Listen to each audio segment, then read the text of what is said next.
Halo semuanya, Red One, film Natal pertama di 2024 ya kayaknya. Film ini menampilkan aktor-aktor kelas atas kayak Chris Evans, Dwayne Johnson, Lucy Liu, dan J.K. Simmons.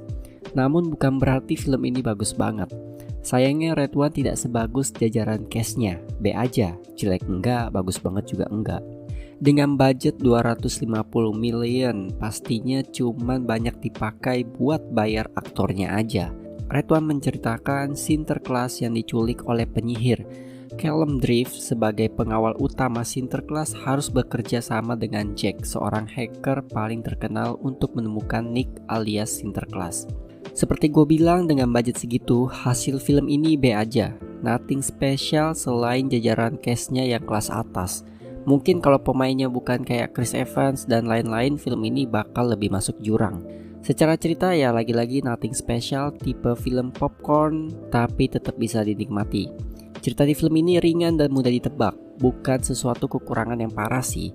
Malahan kekurangan yang parahnya itu ada di CGI-nya.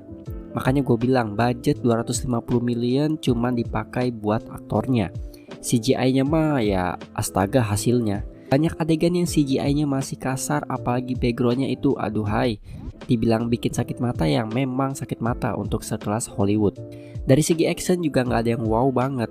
Nggak jelek sih, tapi ya biasa aja. Malah yang bikin menarik sebenarnya alat-alat yang dipakai sama The Rock. Kayak besarin mainan dan ngebuat mainannya jadi realistis.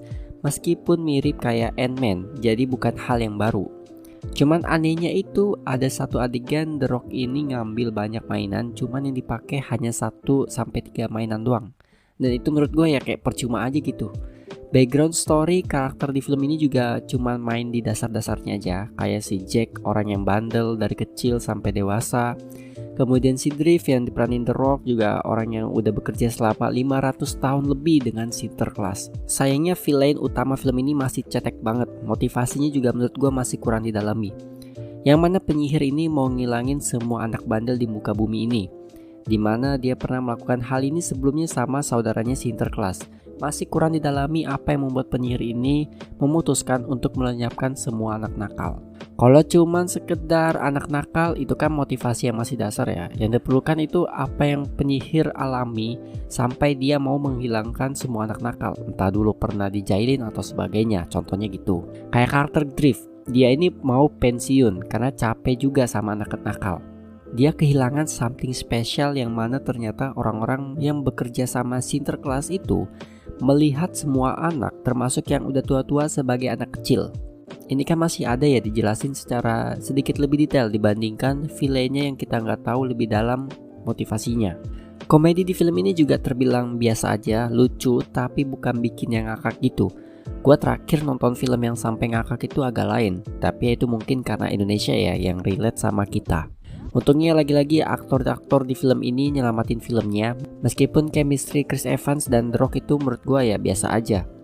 Terakhir endingnya pun anti klimaks. Final battle-nya bukan yang wow banget, padahal lawannya penyihir ratusan tahun. Apalagi munculnya saudaranya Sinterklas juga mendadak.